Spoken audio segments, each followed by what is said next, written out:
He's like, all right, let's do it. Let's get started. And I did a little clap. And I scared Lulu. I'm sorry, I didn't mean to scare you, baby. You're resting and chilling, all comfy, humpy. Well, we made a little more progress today. I mean, it's always something, you know, I move a little forward. Sometimes things go back a little bit. And it's like, all right, we're still going to keep this boat going and we're going to keep moving forward. And then something else comes up and we're going to make that work. So I was just putting the feelers out there. We're talking to some of the people I've been talking to, seeing, you know, now that the holidays are over and the winter storm's over, if anybody wants to come and get together and hang out at the table, and have dinner and bullshit and have conversation, that'd be really awesome. But one guy finally did get in contact with me, and it's friends with one of the other guys, a couple of the other guys that I've been talking to and hanging out with, trying to get them to come hang out with too. They're actually starting a Dungeons and Dragons party campaign, I should say.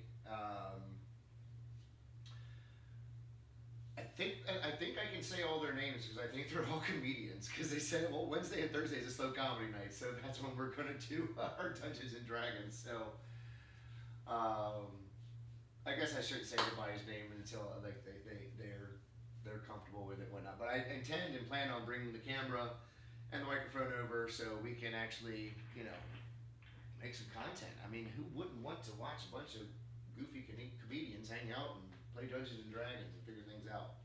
I think it'd be a fun campaign. I asked what they needed, and it seems like they need a healer. He said Angel thinks he's a healer because he's a paladin.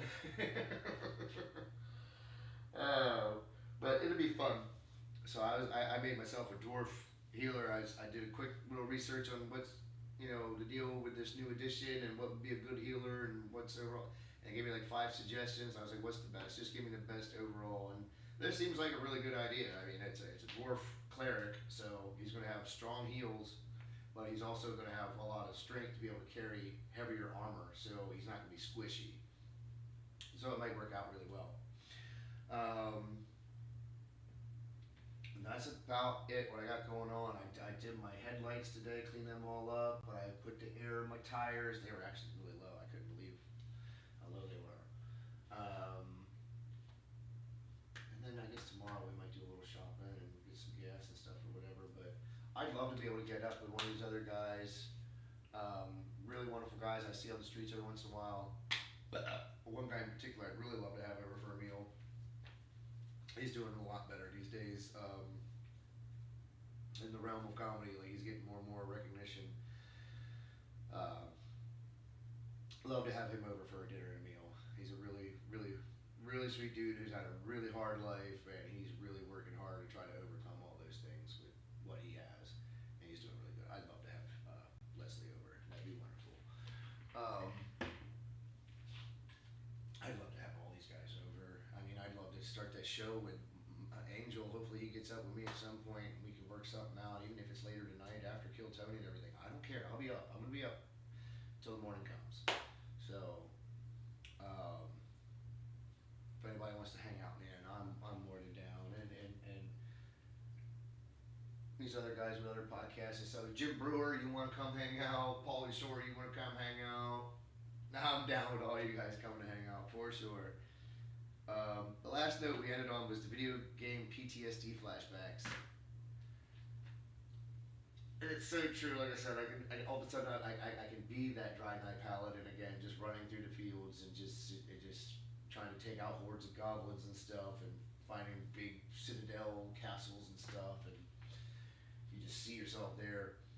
There's one I'll see all the time. I think Duke Nukem before, but there's another one. I used to play. There's a new one out right now, Battlefield.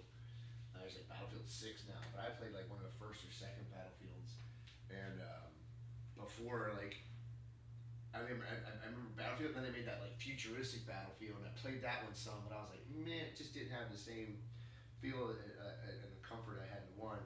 But and there's this one stage in that Battlefield I used to play all the time.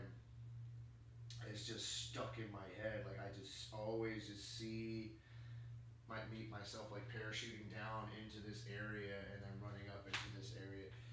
And it's just always there. But it's different, like how it's like evolved over the years because obviously technology's gotten better, and so it's like it becomes more real, surreal to you because of how realism is. But I still have like the Sprite Day flashbacks of like Mega Man, and like to this day, like if I hear certain '90s songs like Better Than Ezra or something like that, like my brain just immediately goes to Final Fantasy VI because I played through that whole game, and that was in the '90s, and like I had my radio on, same time playing the game because you know it's fun, adventurous. I love the music, I love this and I love that in the game and everything. But when you're grinding, it gets real tedious, and you just want something to do. I mean, it becomes like work. That's why I stopped playing video games the last time I stopped playing video games because I was playing WrestleQuest. Really fun, cute game where you're like these little action figure wrestlers, and you're fighting to make your way through the promotions, and this one's a shady guy, and this one might be a more like genuinely good guy, and this one's faking, and blah blah blah blah. But you have these two different teams, and eventually you merge together with both the teams, and you get to the end game part of the game. And I made it to that point. I made it to like the end game point where all the teams were coming together, and we were going to start to make it through to that last part of the run of the game where you know end game stuff. You fight the boss and all that stuff. And I was getting to approach that part of the story, and I just stopped. I was like, I can't do this anymore. This is too much like work. Because I'm a grinder. I like grind to make the rest of the game easier.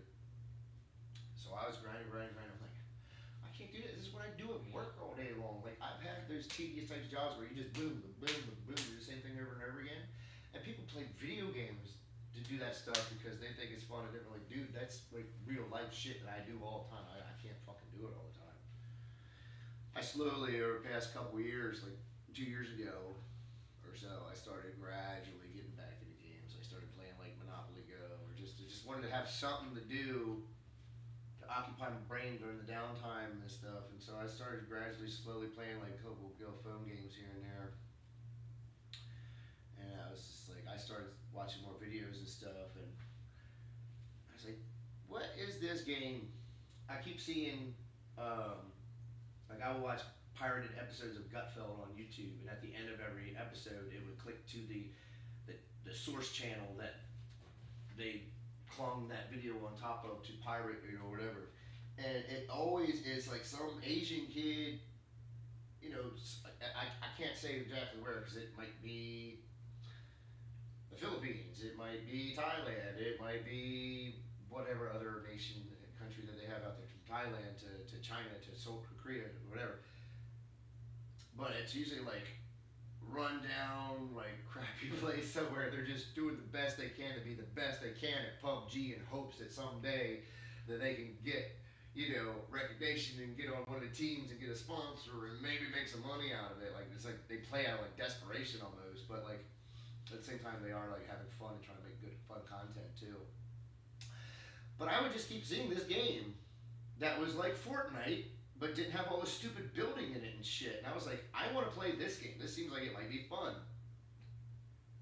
Does it exist? What is this? Why do I keep hearing this PUBG thing? And I was like, because for the longest time, I didn't realize, I know it's been out like 13 years now, I didn't realize that PUBG was a game.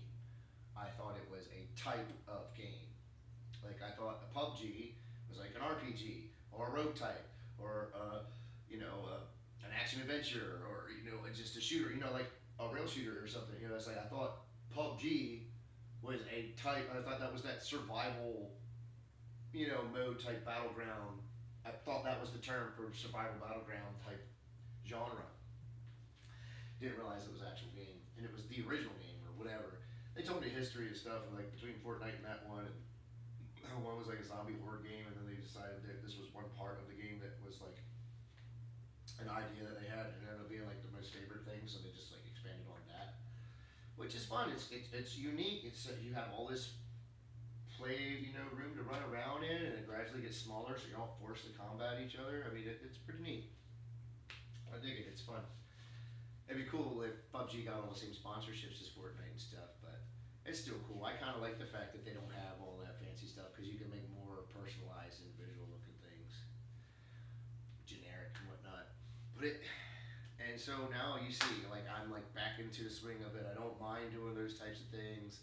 I'm not doing that type of work anymore. And I never want to do it again. I pray to God I never have to have a normal job again. But if push comes to shove, I have to survive, and I'm not gonna not be able to take care of myself and my little boy. So we're gonna do everything we can to make this work. Like I said, I've been saying over and over again, work with my brain in my mouth without getting on my knees. Um, Man, I could go on with them PTSD flashbacks about video games, man. Oh my gosh, what else? Fucking, I mentioned uh, the Duke Nukem thing. Like, yeah, like I remember playing like the special rooms and stuff. Like they made like all these like modifiers so people could like make their own Duke Nukem games and stuff like that, and levels and Doom games and stuff. And it's like I remember like walking around the house, you know, because you just get your mechanics and muscle memory are so in tune to those visuals and this and that. Like I'll start walking around the house and you almost want to put your hands up like this so you're on the keyboard and hit like the space bar to open the doors and stuff like that. Like it's like you really submerged into games, and they really like can like affect you in real life. And it's like that's the fine line we all walk with the world of fantasy and reality too. It's like you can get so immersed in fantasy that you think it's reality, but you just have to learn how to understand and delineate the differences and keep them separate. You know, understand what's fun and play, understand what's real. You know, people get people need to stop fucking fantasizing in the real world. I mean, you're all you like I've said it 100 times. Like you're all more than welcome to do it. Just don't expect other people to join in with your fucking role playing. And it kind of leads into the next thing. Some jokes aren't funny anymore. My vagina, Aunt Tom. That's what this whole fucking thing that hopefully is all dying now. This LGBT fucking bullshit just starts fucking dying. People start realizing how fucking retarded they are.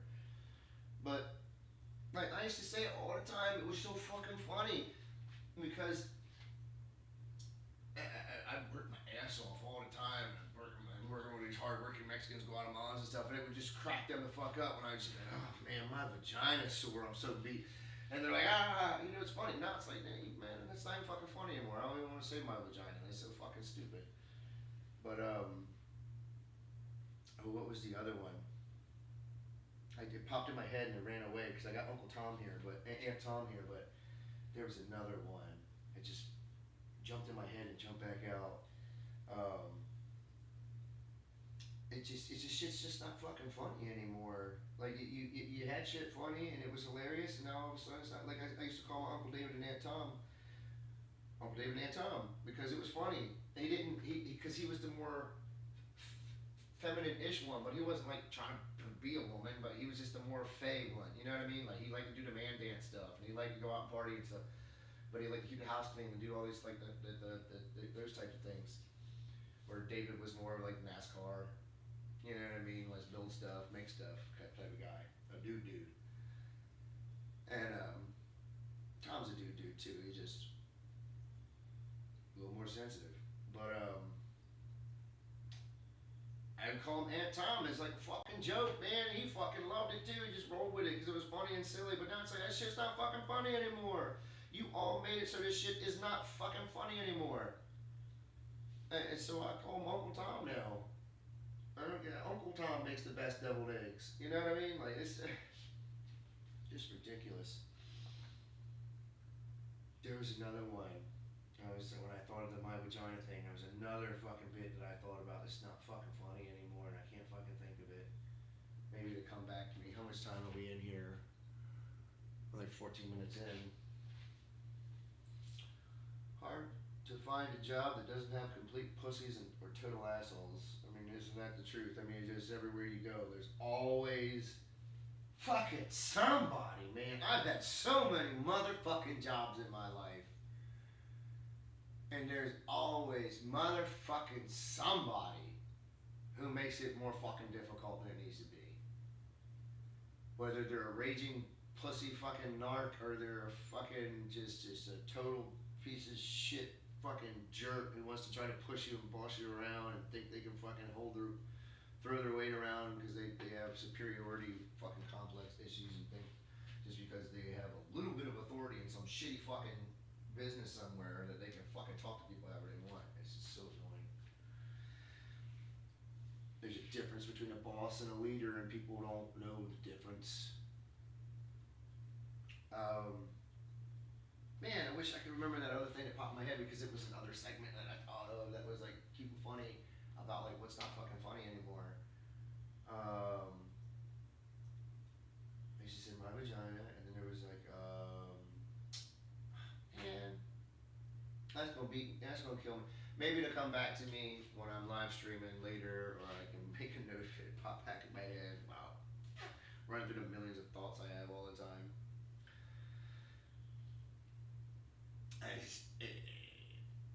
Okay.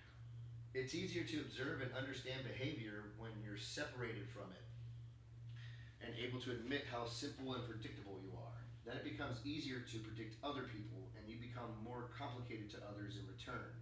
Seems mysterious to them, but it's just basic logic and manipulation.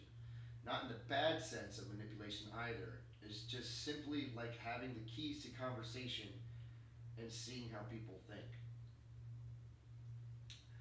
I've spent so much time trying to learn and understand and see why I think and do the things I do and why I act the way I act, and I don't, want to act certain ways sometimes and control things for certain ways because I can't, because I only have control over myself, and I gotta remember that all the time. But once you see how the basic and simple everyone is, you start to see the routines, the cycles. You start to see the patterns. I can't help but pick up the pattern recognition and see like all this stuff that people do on a normal basis. And that's why if somebody starts to tell me something, I already know what you're gonna fucking tell me, or what this conclusion leads to, or what this is, because I've seen it a million times. And that one guy, Broyle, that movie Broyle, he said it really good one time. He's like, I don't live my life, I watch it, or something like, you know what I mean, or something like that. It's like, I live it and I experience it. I'm not like so desensitized as that guy, but I live it and experience it. At the same time, it's like I observe, and I take it all in, and I see the patterns, and it's like I don't want to partake in it all the time. Sometimes I do just because it's like, all right, I'll just do the role for a second, but it's like participating in common regular things that everybody thinks is like socially acceptable, and this is the way you gotta do it. Just the common basic behaviors that people do all the time. It's just, I get it, I know it, I'm simple, I do it too, and it's just like, everything just starts to become more boring and droll.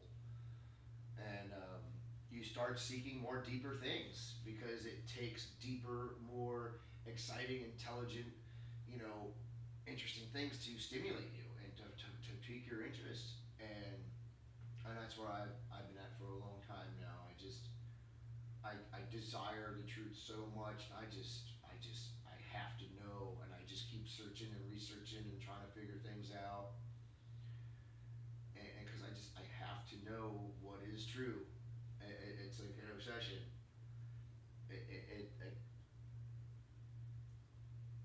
It's the most important thing to me, to know what is the actual truth and reality. Mysteries are meant to be mysteries, but they're meant to be solved.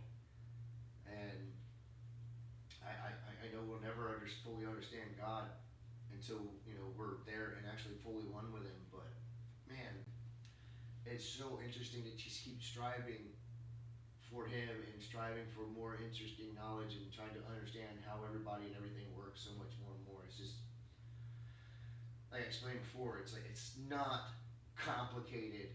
It's very, very simple. It's just complex. And there's a lot of layers to learn a lot of different things about a lot of different things. And it's fun. It's so fun. That's what's fun to me. People are like, oh, why don't you live your life? I'm like, dude, I am living my life, enjoying my life. I love trying to learn and figure out things and how and why people do things the way they do. And at the same time, I can't help but observe and want to be the one, like one of the many other watchmen. I'm nobody special. There's so many of us out there. We just pick up and take in all this information, and we have to regurgitate it and tell everybody, like, hey, like Paul Revere, this is what's going on, so you people know and are aware, like, these are the things happening around you in the world that are actually affecting your life. but you might not even fucking realize it. You know, and we're supposed to point out the signs, the times, the miracles, and this and that, and that's where my thing gets modeled, and I see the different flux of future potentials, because so much prophecy is fulfilling, at the same time self-fulfilled prophecy is fulfilling, and it's hard to delineate and discern the difference between the two, which ones are being, what's a work and what's a shoot. I mean, that is seriously, literally, almost my entire existence, trying to delineate what is the work and what is the shoot, because I'm not so cynical that I believe it's all a work, and I'm not so naive that I believe it's all a shoot. I know when things are a work and when things are a shoot. You can start to see more and more, and that's what's upsetting us, a lot of us, because we're like, hey, we're not seeing the results we want to see, but it's starting to seem like more and more like things are starting to get taken seriously. So we'll see how it goes. Now I've gone over. So we've talked about some serious stuff, some fun stuff, some silly stuff, some stuff I'm sure that you can relate to, is deep and stupid and simple, but